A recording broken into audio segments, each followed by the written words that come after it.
Assalamualaikum warahmatullahi wabarakatuh. Selamat pagi, selamat siang, selamat sore, dan selamat malam. Oke, seperti biasa, saya akan memperkenalkan diri terlebih dahulu. Nama saya Raihan Rizky Ramadhani dengan NIM 23051204147 dari kelas E 2023 jurusan Teknik Informatika Universitas Negeri Surabaya. Nah, di video kali ini, seperti biasa saya akan kembali memberikan beberapa materi praktikum, ya sebelum-sebelumnya juga disebut praktikum videonya. Kali ini mengenai PowerShell, dan berikut dengan instruksi-instruksi dan ada beberapa hal yang akan dilakukan selain dari instruksi dasar di PowerShell. Nah, oke, sebelumnya di sini saya telah membuka GitHub sebagai panduan untuk instruksi PowerShell-nya sendiri, karena memang pada dasarnya instruksinya kan lumayan banyak dan saya nggak hafal. Itu sebenarnya sesuatu yang wajib dihafal sih, tapi belum aja sekarang, belum hafal. Nah, kemudian di sini juga selain menggunakan GitHub, saya juga menggunakan VirtualBox untuk menjalankan PowerShell-nya.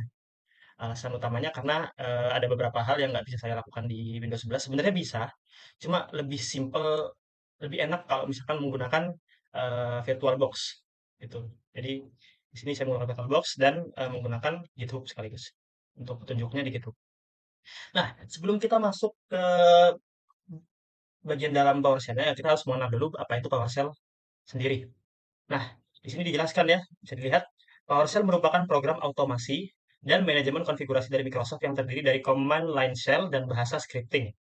Ya, pada awalnya hanya merupakan komponen Windows yang dikenal sebagai Windows PowerShell. Kemudian dia menjadi open source dan dibuat cross platform pada 18 Agustus 2016 yang dikenalkannya PowerShell Core yang dibuat di atas Net Framework. Nah, jadi PowerShell itu dulu adalah bagian dari Windows doang.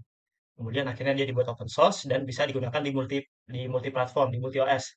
Dia bisa juga digunakan di Apple, di macOS, bisa juga digunakan di Linux. Cuma nanti bagaimana isi dalamannya, bagaimana perintahnya itu mungkin berbeda isinya ya. Nah, proses sudah dipaketkan secara bawaan kalau misalkan di Windows versi 10, Windows 10, dan juga Windows 11 itu udah bawaan. Jadi kalau misalkan di search dia langsung muncul tuh PowerShell. PowerShell. Nah, ini ada. Oke. Dan Windows 10. Tapi kalau di Windows 10 itu nggak semua Windows 10 bawaan. Jadi kalau misalkan dia versi yang lebih lama, Windows 10 awal itu PowerShell nggak ada. Jadi harus di-install dulu. Nah, dalam PowerShell pekerjaan administratif biasanya dilakukan melalui CMD Labs, ya dibaca Command Labs. Command Labs yang merupakan kelas net khusus yang diimplementasikan untuk operasi tertentu. PowerShell mendukung net remoting, OS management, CIM, dan NSSH yang memungkinkan administrator melaksanakan pekerjaan administratif baik di lokal maupun remote. Jadi PowerShell itu bisa mengakses baik itu file lokal maupun file remote. Jadi bisa menjangkau internet PowerShell melalui PowerShell. Nah, kemudian hal pertama yang bisa dilakukan adalah membuka PowerShell-nya sendiri dan mengecek detail dari PowerShell-nya. Jadi detail PowerShell nanti mengandung versi, edisinya, kemudian berbagai macam informasi lain yang bersangkutan mengenai PowerShell-nya itu sendiri. Nah, perintah yang dapat digunakan adalah ini ya pertama $ps version table. Ini nggak tahu bacanya gimana ya, dolar ya? Kurang tahu pasti. Nah, ini kita langsung mulai aja masukin. Oke, kita masuk ke VirtualBox. Wait. Nah, di sini kita bisa langsung komen $ps version table. Nah, ini adalah PowerShell yang di-include-kan ke dalam Windows 10 versi VirtualBox ya. Saya lihat ini ada versinya, 5.1 titik berapa berapa berapa berapa. Kemudian di edisi, kemudian di compatible version ada di sini, ada build version, ada child version. Ini banyak banget yang bisa didapatkan informasinya dari sini. Kemudian outputnya sendiri itu bisa dibuat lebih spesifik. Ya. Output di sini ada versi PowerShell dan platform serta di sini. Untuk hanya menampilkan versi PowerShell yang kita bisa modifikasi dari version table-nya ya. Jadi tinggal tambahkan titik, kemudian tambahkan bagian mana yang mau diakses secara spesifik. Contohnya di sini PS version table dot PS version. Jadi kita mau ngecek versinya doang tuh, nanti bakal keluar versinya doang. Oke, oke kita langsung mulai lagi. Salah klik. PS version table dot PS version. Nah, jadi dia bakal keluar versinya. Ya, 51.19041.2673 sama persis version. bisa dicoba ke yang menu yang lain juga. Oke, sebagai contoh, kita mau akses misalkan PS Edition-nya. Oke, edition table dot PS edition. Maka dia keluar. Stop. Ini juga berlaku buat informasi bagian bawah-bawahnya ini. Yang penting tahu kata-katanya aja. Ya, jadi bisa mengakses secara spesifik. Ini juga nanti berlaku buat perintah-perintah lain. Jadi perintah-perintah turunan dari perintah utama itu bisa diakses dengan menambahkan dot dan juga namanya dari perintah turunannya. Oke, kemudian di bawahnya ada sistem navigasi dari PowerShell-nya itu sendiri. Jadi ada beberapa list di sini ya, menampilkan ini ada get system ya. Ini commandlets-nya ya. Commandlets-nya ini ada beberapa. Dia kemudian menampilkan isi dari sini ada menampilkan isi dari direktori tempat kita berada, mengganti direktori. Ya, nanti kita akan melakukan kita akan praktekkan satu-satu.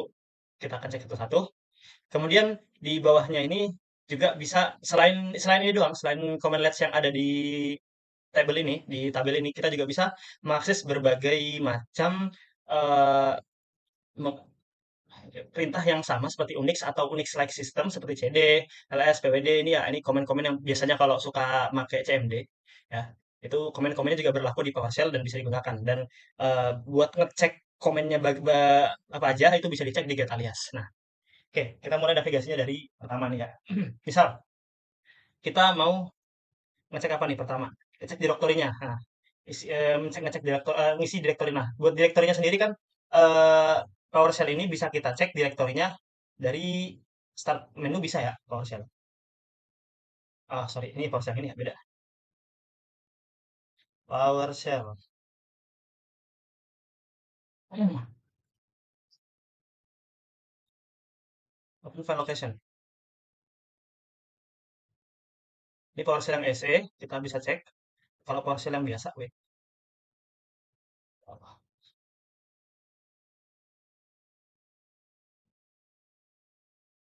Ya, PowerShell-nya berada di start menu, di Windows start menu, di program. Modelnya di sini ya. Dan apabila kalau kita cek langsung dari sini, kita bisa ketik get location. Waduh, nggak mau hilang. Nah, get. eh, Nah, ini path-nya bakal ngarah ke user body. Jadi PowerShell-nya berarti PowerShell-nya berada di user body. Sebenarnya ini eh, nggak perlu dicek karena emang udah ada di sini ya. Udah ada setiap kita mulai memberikan komen, itu udah dikasih tahu tempat tempat path-nya itu kemana ke user body. Jadi kalau misalkan kita cek, oh iya, ini maksudnya nih PowerShell ini tempat aplikasinya disimpan ya, bukan tempat PowerShell-nya berjalan. Buat tempat PowerShell-nya berjalan itu berarti ada di user ya. User di body. Nah, PowerShell-nya itu berjalan di sini. Tapi dia secara hidden, jadi nggak bakal ketahuan di mana filenya, tapi dia berjalan di sini. Kalau misal kita pengen tahu nih apa aja yang apa bisa juga kita ngecek apa aja isi directory tempat PowerShell-nya berada. Nah, untuk aksesnya yang kita perlu tahu apa perintahnya. Kalau di sini adalah perintahnya adalah get child item. Oke, get child item.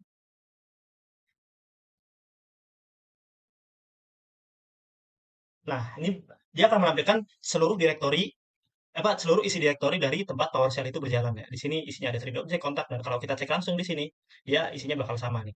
3D object, kontak, desktop, dokumen, dan lain-lain semuanya secara terurut sama semua persis.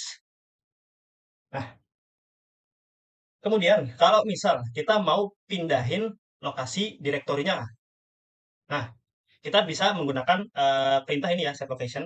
Tapi jangan lupa juga ngasih path-nya kemana. Oke, jadi eh, kalau misalkan kita kasih kayak gini doang, set location, dia nggak bakal pindah. Kenapa? Karena kita nggak ngasih tahu path-nya kemana. Jadi kita harus kasih tahu dulu path-nya mau kemana. Misalnya kita mau pindahin ke mana nih? Kita mau pindahin dari user, kita pindahin ke public misalkan. Jadi berarti path-nya adalah ke C, user, dari awal dulu ya, dari ke C, user, apa, ke user, terus ke public, bukan ke body. Ya udah, kita ketik di bawahnya, set, mana tuh, location, C, slash user,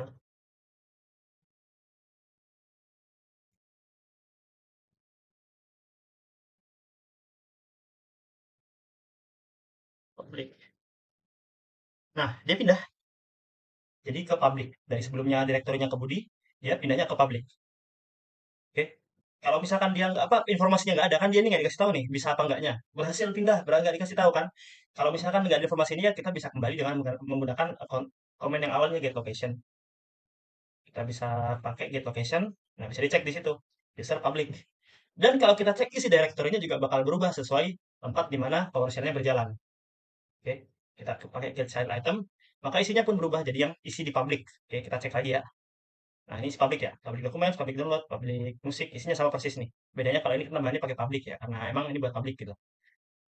Kemudian di sana juga ada, waduh sakit teh terus. Di sana juga ada bikin folder directory baru. Jadi nanti di tempat PowerShell-nya berjalan kita bisa membuat directory baru dengan menggunakan perintah ini. Kita juga bisa menghapus item, kita bisa menghapus direktorinya. Dan jadi sama kita bisa nge-copy juga. Ya, jadi beda. Jadi dari PowerShell kan tadi bisa melakukan perubahan baik itu secara lokal maupun se secara lokal maupun secara remote. Jadi dia bisa ngutak-ngatik isi komputer. Ya, jadi modelnya kayak gitulah. Nah, kita akan coba dari pertama nih. eh, kita coba dari membuat file baru ya. Di situ new item, kita tinggal ikuti instruksi ya. New item, item type, directory, item type, directory, name, folder. New item, item type, wait. Lupa terus, item type directory bener.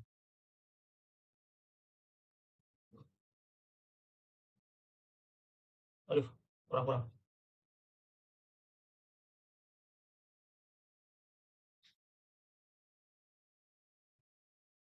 Data type, directory, name, name langsung tadi ya. Name ya. Ini buat jadi item type-nya ini buat ngasih tahu tipe item baru apa yang mau dibikin. Kita mau bikin directory. Nah, habis itu name ini buat ngasih namanya. Namanya misalkan kita kasih baru. Nah, kita enter. Nah, langsung terbuat. Gimana cara ngeceknya? Bisa dicek dari sini ya. Tuh ada baru tuh. Dibuat dari sini. Atau enggak kita ceknya dari get child item tadi. Get child item. Nah, itu bisa dicek dari situ ya. Ada baru, folder baru. Begitu. Kemudian ada remove item. Di sini buat menghapus item, remove item directory. Oke. Jadi menghapus directory beserta isinya. Ya.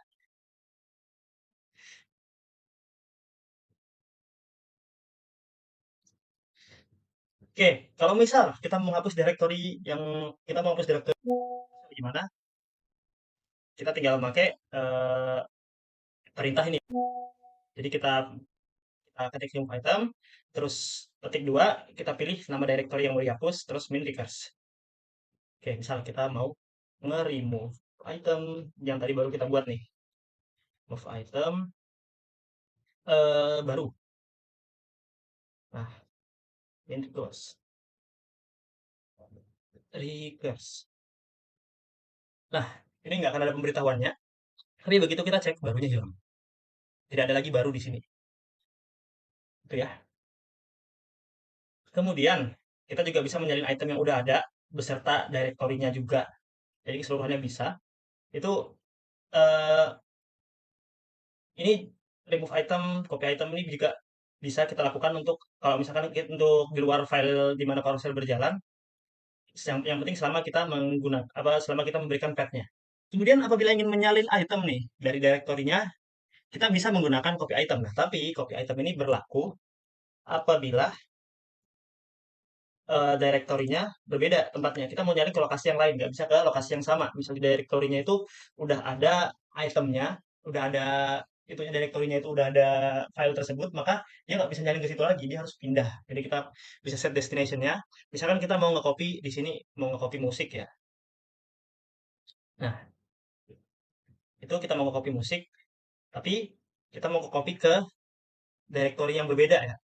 Jadi kita tentuin dulu path-nya mau kemana.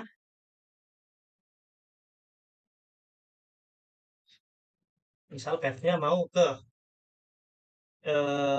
users slash Budi. Tadi kan nama usernya Budi ya.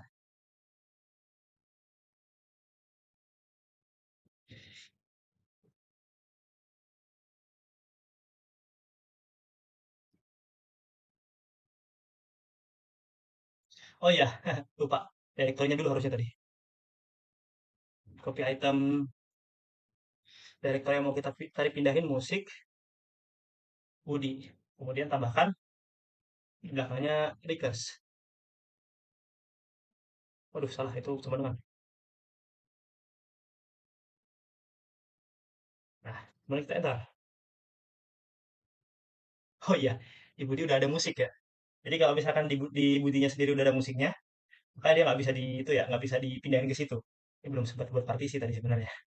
Ya, modelnya gitulah. Dia akan gagal apabila copy item ini perintahnya akan gagal apabila ada file yang namanya sama. Walaupun isinya beda, tapi kalau namanya udah sama, dia nggak bakal bisa menyalin. Seperti tadi di atas, dan juga kalau lokasinya sama, dia juga nggak bisa.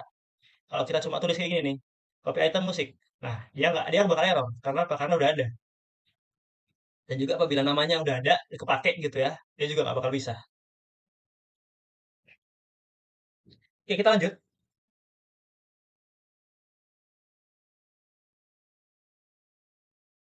Nah, di sini ada redirection. Oke. Jadi, redirection ini adalah metode untuk mengalihkan standar output ke tujuan lain.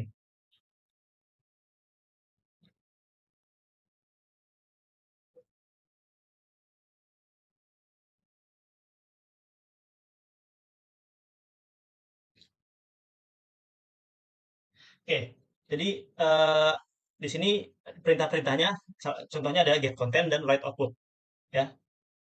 Jadi di sini nanti kita bisa membuat beberapa isi singkat, yang mana nanti isinya juga bisa diisi sendiri ya.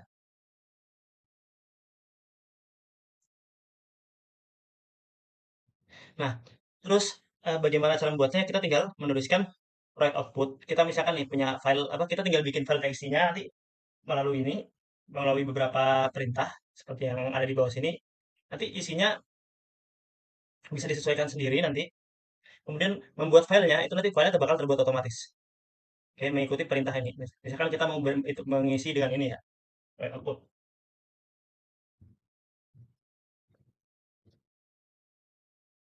Banget gak sih?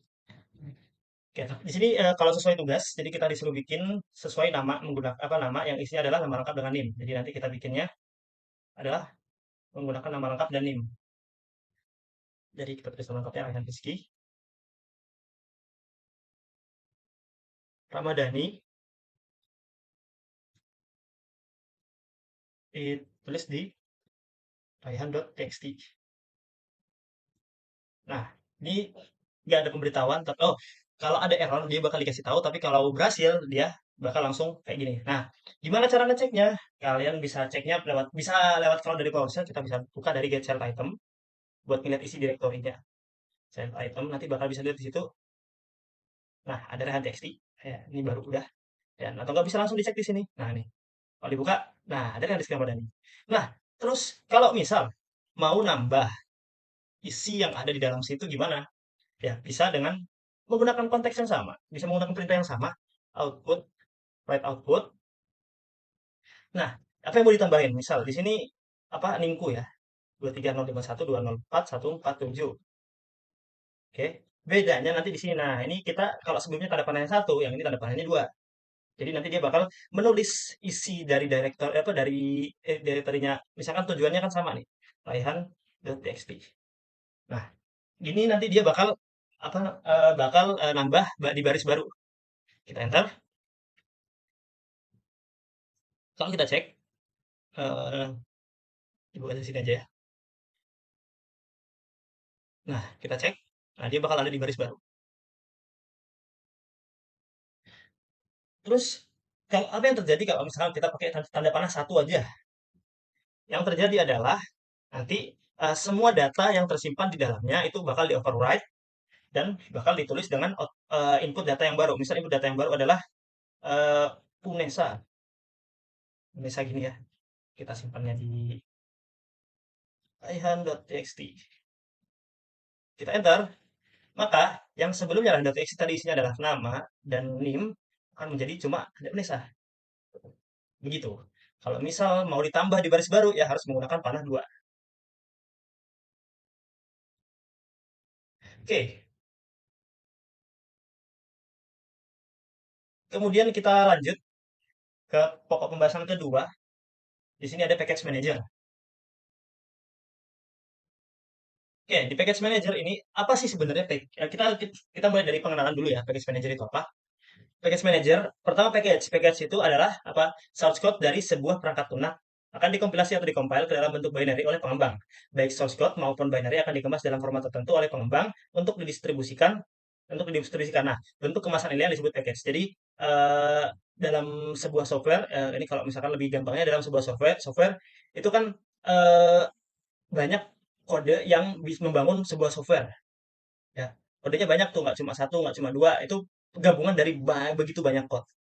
Nah, biar nggak susah, itu lebih gampang sebuah developer itu membangun berbagai macam source code yang kemudian didistribusikan.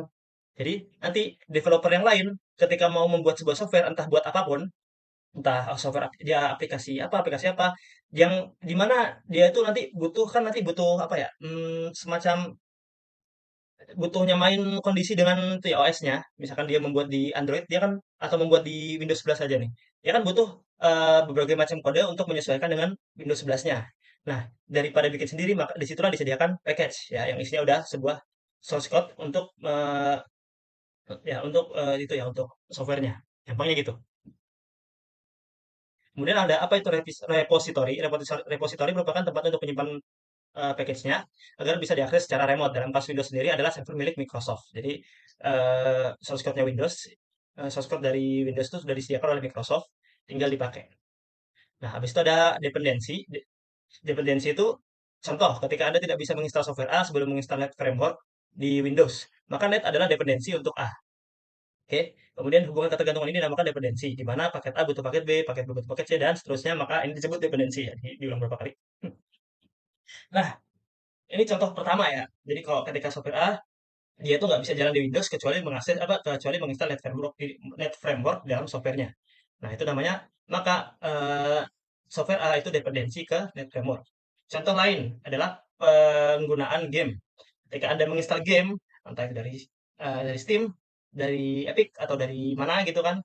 Nah, pasti dia minta visual code Redis. Ya, bahasanya kayak gitulah seingat saya. Di situ juga ada berbagai macam edisi, ada edisi 2005, 2007, 2009, 2011. Ya, angka ganjil semua sih yang saya ingat. 2023, 2002, 2020 gitu kan. Nah, itu dibutuhkan oleh gamenya untuk menjalankan game tersebut dengan optimal di dalam Windows. Nah, itu juga maka juga disebut tadi gamenya itu dependensi ke VC Redis-nya. Gitu. Jadi dia hubungan ketergantungan terhadap software lain untuk berjalan di sebuah OS. Nah, apa itu package manager? Package manager adalah perangkat lunak yang digunakan untuk menginstal dan menghapus program dari sistem. Package manager juga melakukan manajemen dependensi untuk memastikan setiap program yang diinstal juga diinstal beserta dependensinya. Oke, beberapa contoh package manager untuk Windows adalah Winget, Chocolate, dan Scoop. Bentuk dari package yang di-download bisa berupa .msi ataupun jenis file kemasan yang lain yang didukung Windows. Oke. Nah, jadi itu tadi package manager ya penjelasannya. Hukumnya, eh, kita akan menggunakan Winget untuk sebagai package manajernya. Nah, di Windows dan package manager Winget ini biasanya udah terinstall secara otomatis di Windows 10, Windows dan Windows 11. Tapi Windows 10-nya yang baru-baru biasanya. Oke.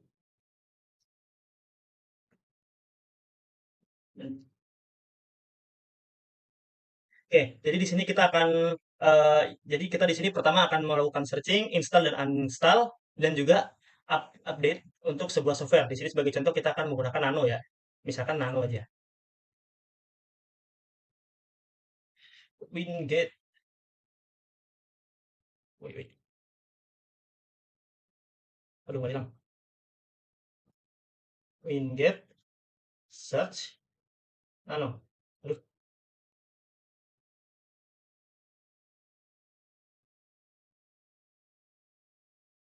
Ah ya, ini kalau Wingate-nya belum berjalan, berarti yang perlu dilakukan adalah menginstal Wingate.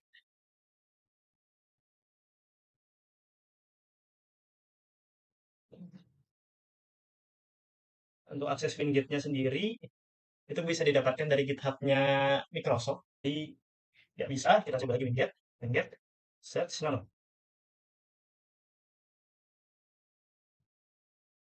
Lagi loading. Ting. Nah, ini dia masih tahu, oh ini masih itu ya, masih belum akses. Jadi dia source agreement, ya kita pencet Y. Nah, di sini baru ada. Nano antivirus guys. Nah, ini ada kita yang akan kita install adalah ini ya, GNU Nano nanti. Nah, ini ada, kita search dan di sini ada source-nya di. Oke, kemudian kita pengen install GNU Nano-nya nih. Nah, kita tinggal masukkan aja install GNU Nano nih. Immediate install. Gini kah? Wait, apakah sama? Oh, di sini pakai dot ya? Oh, kalau kalau ada spasi itu harus pakai dot berarti ya.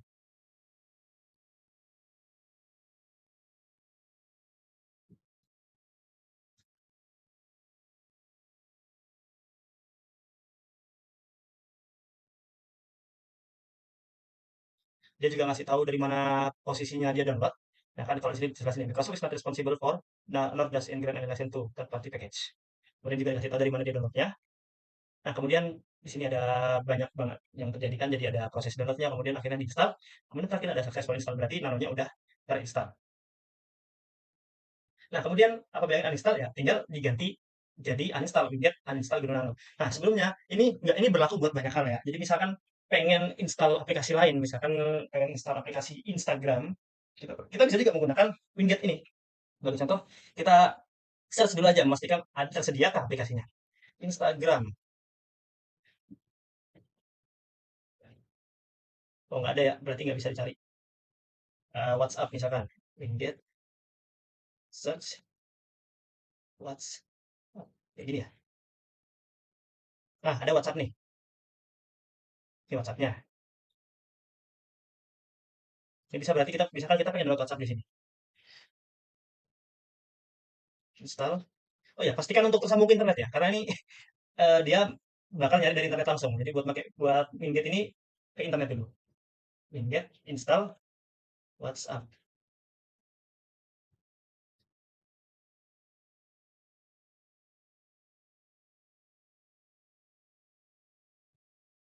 Ah, disuruh kasih tahu dulu nih. Winget apa WhatsApp mana yang mau diinstal ya.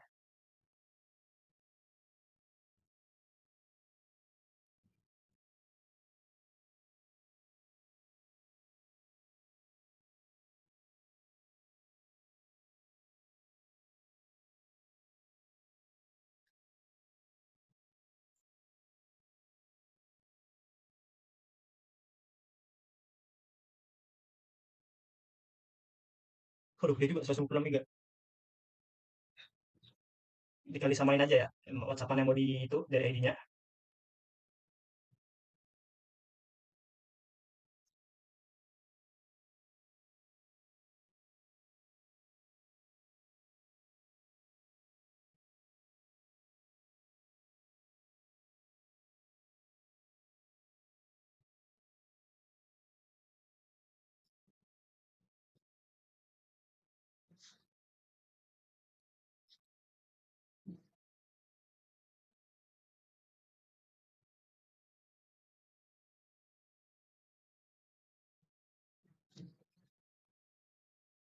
Nah,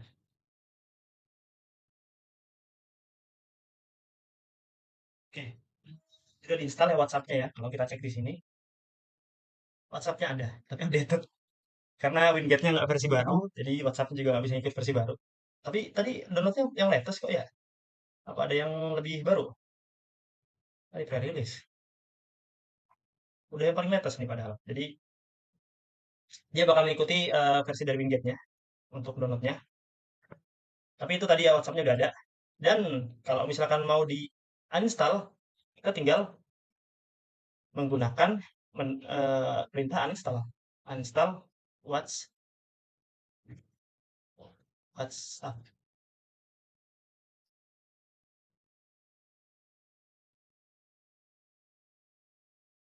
Nah, udah di uninstall dan kalau kita cari WhatsApp nggak bakal ada. Tidak ada. Ya, begitu tadi ya buat Wingate. Dan juga dia bisa juga buat upgrade ya. Misalkan kalau misal di sini, aduh, WhatsApp-nya udah uninstall ya. Jadi kita pakai Gunung Nano aja tadi yang masih ada. Misalkan kita mau mengupgrade Wingate, mengupgrade suatu software, maka kita bisa menggunakan perintah Wingate upgrade.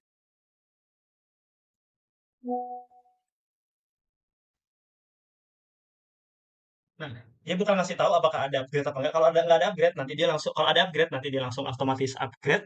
Kalau nggak ada, ya dia bakal ngasih kayak gini, oh, available upgrade found. Now your package version are available from the configured sources. Begitu. Itu penggunaan Wingate-nya. Jadi bisa berlaku buat mendownload aplikasi apapun yang tersedia di internet. Di database-nya Wingate maupun dari Microsoft Store. Oke, tadi udah Wingate berarti ya. Kemudian kita lanjut ke partition file system. Oke. Jadi partition sendiri itu adalah merupakan metode pembagian media penyimpanan fisik sekunder menjadi bagian-bagian video yang terpisah dan terisolasi secara virtual. Sebagai contoh, satu HDD dan atau satu SSD bisa dipotong menjadi beberapa bagian secara virtual untuk memudahkan mengorganisir file atau berkas di dalamnya. Dalam satu media penyimpanan fisik yang bisa digunakan lebih dari satu partisi ya, satu atau lebih partisi. Kemudian file system. File system itu merupakan kemampuan dari sistem operasi untuk melayani aplikasi di komputer yang sama. File system menyediakan layanan penyimpanan data yang memungkinkan aplikasi untuk berbagai macam penyimpanan ya. Tanpa file system, aplikasi dapat mengakses penyimpanan dengan cara yang tidak kompatibel yang mengakibatkan kerusakan atau kehilangan data. Singkatnya, file system merupakan metode sistem operasi dalam menyimpan data pada media penyimpanan. Di sini ada beberapa jenis ya. Tapi yang dipakai di Windows pada umumnya adalah NTFS. FAT sendiri itu versi yang udah lawas dan nggak dipakai lagi, biasanya dipakai FAT32 dan Expert. Yang mana dua expert ini dan yang expert terakhir ini biasanya paling universal, jadi bisa dipakai di berbagai macam OS, di Linux, di macOS, ya, dan di Windows. Di Windows sendiri ini NTFS ya, ini punya Windows sendiri. Kemudian di sini kita akan melakukan partisi pada penyimpanan ya, penyimpanan. Dalam melakukan partisi, yang pertama kali kita lakukan adalah identifikasi disk ya. Jadi ini identifikasi disk ini untuk ngecek ada disk apa aja yang tersedia ya. Modelnya kayak gitu. Nah, adapun perintahnya adalah get disk. Ini ada get disk sini ya. Nah, ini sudah saya lakukan sebelumnya. Get disk di sini. Jadi ya sebagaimana bisa dilihat di sini terdapat dua disk. Yang pertama ada disk biasa yang 60 GB dan ada 5 GB ya. Ini berarti hitungannya ada dua SSD ya. Modelnya ada dua penyimpanan. SSD tidak ada yang penting ada dua penyimpanan. Yang satunya gedenya 50 GB, yang satunya gedenya 5 GB. Nah, begitu. Nah, kemudian yang pertama kali kita lakukan misalkan kita nih bakal di sini ya, yang unallocated di sini adalah disk yang kedua nih ya, yang number satu ini. Ini belum dipakai sama sekali ya, atau belum dipartisi. Nah, oh ya sebelumnya, kalau kita melakukan partisi itu pastikan untuk menyediakan satu disk kosong yang belum dipartisi sama sekali atau memang belum unallocated ya, modelnya unallocated storage. Biar bisa dilakukan partisi gitu. Karena ini partisi via PowerShell ya, atau mau partisi apapun ya tentunya harus menyediakan unallocated storage. Nah, inisialisasi disk pertama ya. Kita harus melakukan inisialisasi disk karena nanti kita pilih nomor satu. Kita tinggal ketik aja nih ya, inisialis disk. Inisial inisialis disk.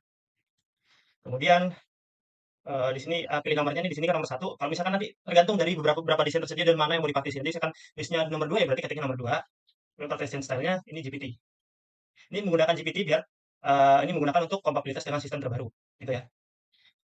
Partition style. Number dulu number. Nomor satu. Partition style GPT. Enter. Nah ini udah. Nah kemudian hal kedua yang dilakukan adalah membuat partisi utuh. Oke. Jadi kita akan membuat partisi utuh dari disk yang sebelumnya udah kita initialize menjadi GPT. Oh ya sebelumnya dicek dulu ya. Kita cek lagi ke get disk buat melihat kembali statusnya ya. Nah ini udah berubah ya dari sebelumnya jadi GPT. Nah kemudian yang kedua yang kita lakukan adalah membuat partisinya. Nah kita tinggal melakukan perintah ini ya. Tadi disk sesuaikan sama yang kayak sebelumnya. Oke, dan kemudian ini misalkan dalam satu SSD itu misalkan gedenya ada 500 giga, kita mau pakai 200 gigabyte. Nah, ini nanti ditentukannya dari sini ya. Nah, karena kita memakai semua tadi dari keseluruhan 5 gigabyte, maka kita akan ketik maksimum size. Eh, Tadi apa namanya di partition, kemudian disk number satu dan use maximum size. Ini ya tadi ya. Ya, ya. Oh, di partition ya. Ini partition disk number one. Oke, kita enter. Nah, di sini bakal dikasih partition number-nya ya. Bakal dikasih informasi. Nah, sama persis ya. Nah, kemudian setelah kita buat partisi baru, nah, oh ya, sebelumnya kenapa bisa cuma 4,98 dan 5 giga? Itu karena sisanya itu dipakai untuk sistem ya, sebagaimana diperhatikan di sini nanti kita akan ikuti juga. Oke, kita mounting disknya ke drive letter. Oke, oke, kita ikuti dulu. Get partition. Nah, ini buat ngecek kan sekali get disk ini buat ngecek status disknya. Nah, ini get partition buat ngecek status partisinya. Oke, disk number satu. Oke, di sini nah kita bisa cek di sini ya. Eh, jadi nanti kita akan mengalokasikan partisinya untuk yang nomor 2 ini. Nah, nomor satu ini ya, sebagaimana bisa lihat ya, type-nya reserve ya, berarti dia mengambil sebagian dari disk ini untuk dimasukkan ke dalam file system ya, OS. Jadi supaya nanti bisa antara disk dan OS-nya terhubung gitu. Jadi dia mengambil bahkan sebagian kecil dari disknya, kecil aja. Oke, selanjutnya, nah ini kita buat partisinya sekarang. Nah, ini kita ikuti yang ini ya. Pertama yang diketik adalah add partition access path ya. Add partition access path. Kemudian kita pilih disk number berapa tadi? Disk number 1, partition number two, kemudian path-nya ya, namanya tadi Pak, access path. Ya, ini sama aja kayak kita milih tadi data di kalau misalkan di sini ya. Nah, nah ini kan local disk C, nah ini C-nya nih, hurufnya nih itu access path-nya ya. Nah, access path, kita di sini pilih D aja ya normalnya. Ya, oke. Oh ya, jangan lupa kasih tanda petik dulu. Nah, access path D, kita enter. Oh, udah dipakai. Access path-nya berarti ganti jangan D ya. Oh, tadi D yang dipakai ya? Nah, oh iya ini. Oke, access path-nya berarti kita ganti ya tadi ya. Add partition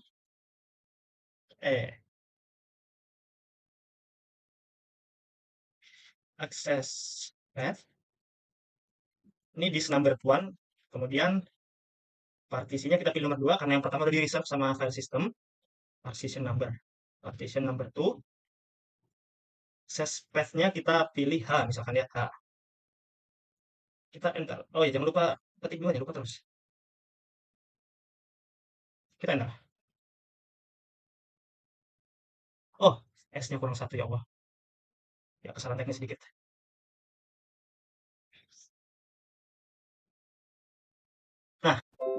Nah, langsung ada pemberitahuan.